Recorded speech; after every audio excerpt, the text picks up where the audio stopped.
to add a little more visual interest to the outer portion of the guitar. I want to emphasize that landing zone that we talked about. And you can do that with gradients to some extent, but if you want a uniform control around that edge, that's what we're going to do next. I'm going to go ahead and save this project. And right in here, I'm going to add another layer. This is going to be our, I'll just call it landing zone. And it's really just going to enhance that. So what I want to do is I want to grab, control click my guitar body shape with the landing zone layer active. We want to go into the select drop down here on the title bar, and you'll see a modify tab. We are going to contract this, and Photoshop will uniformly bring in, or fairly uniformly bring in, our selection. If we were to try and go back in with a pen tool and recreate another selection inside this selection, it might get a little tedious and it wouldn't be exact. But Photoshop gives us the ability just to do that with a couple of keyboard or a couple of menu selections. And unfortunately, this older version of Photoshop only has a 16 pixel limit on it, so I'm going to have to do this a three times to get to the point that I want to be at, but it will get there. Actually, let me back up. That's probably fine for what we want to do now. We're really just focusing on the landing zone.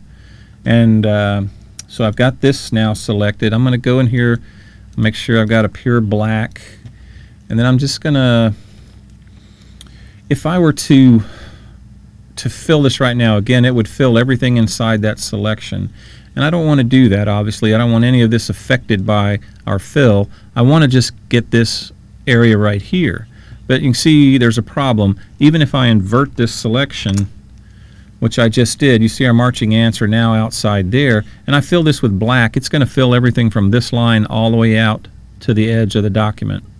But for this particular purpose, that's okay. So we're going to go ahead and go Edit, Fill, Foreground Color, bam. Okay. Now it looks like we did something wrong, but actually it's just part of the process. So we're going to drop that selection, and then we're going to click on our guitar body again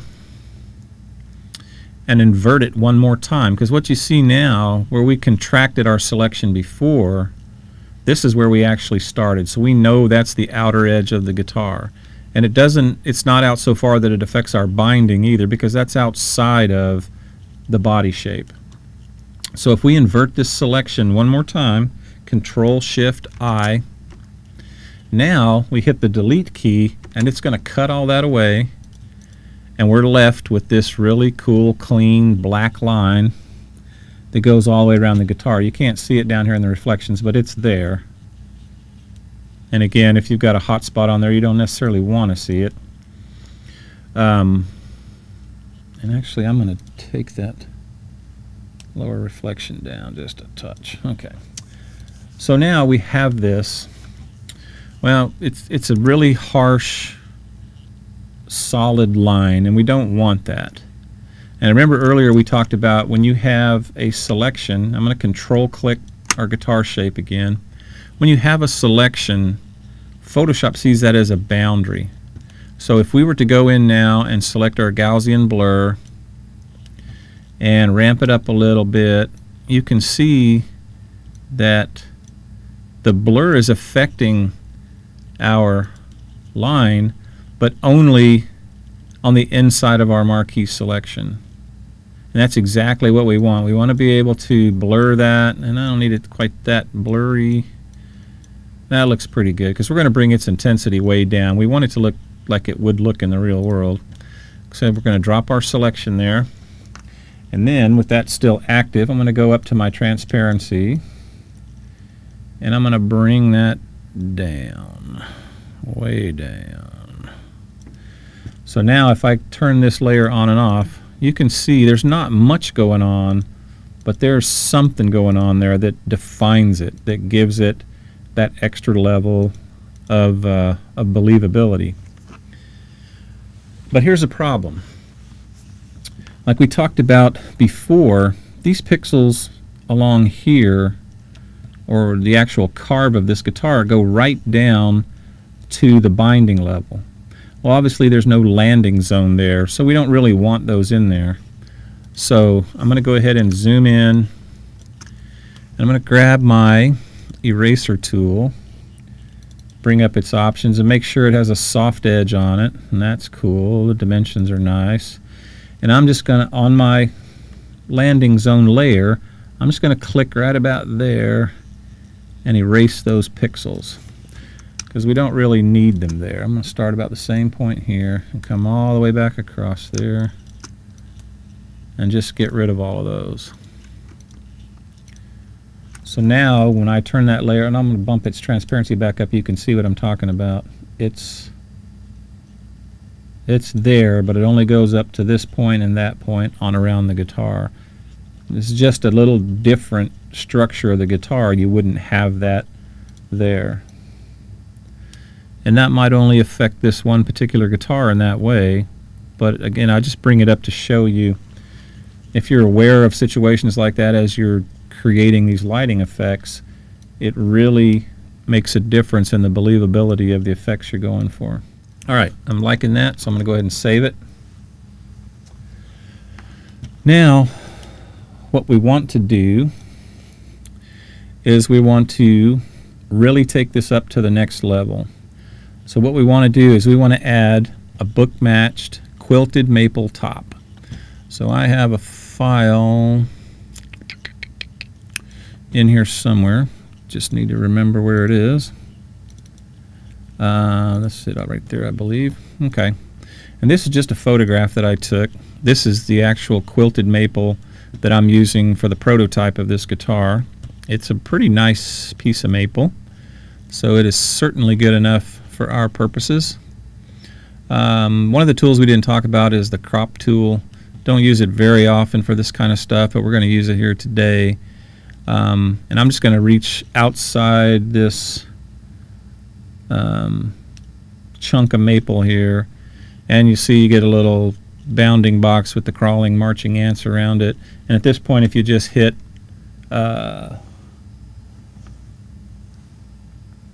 if we just hit the return or enter, it will size that image down for us. And you can see that's a background image because we've opened a new document in Photoshop. We still have our project back here, but this is a new document, and our layer palette is updated to represent what's in that project. And it's showing it as a background. Don't need to be concerned about that. It doesn't matter. We're going to grab our move tool, and this is really the first time we've used this, but if you just left mouse click on this and drag it toward our document, as soon as I cross this line, you'll see it says, hey, I want to move that into that project.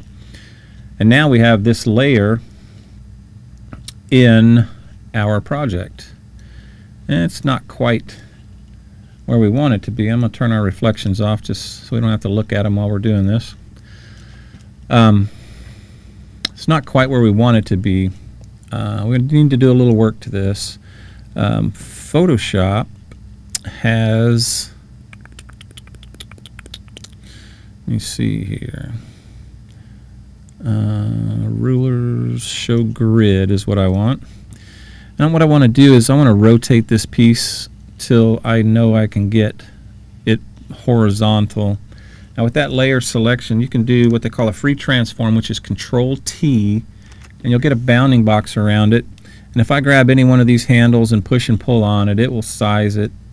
You know, don't want to do that right now, but just to show you, if you hold the shift key down with the corner, it constrains it so that it'll only move in one direction, or equally in both directions. Let's undo that. But what we want to do is we want to rotate it. So if you move beyond that selection handle there, or control handle, you'll see the cursor turns to a rotation. So all we want to do is just click with the left mouse button, and we're going to rotate until, well, we hit it pretty good on the first try there. With the arrow inside there, you can use the arrow keys on the keyboard to nudge. And we're just going to go up here and check, and that looks really good. We got lucky on the first try. So if I hit enter and accept that change, we now have that edge of that maple lined up with our grid, which we know is perfectly horizontal. I'm going to hide that grid because we don't need it anymore.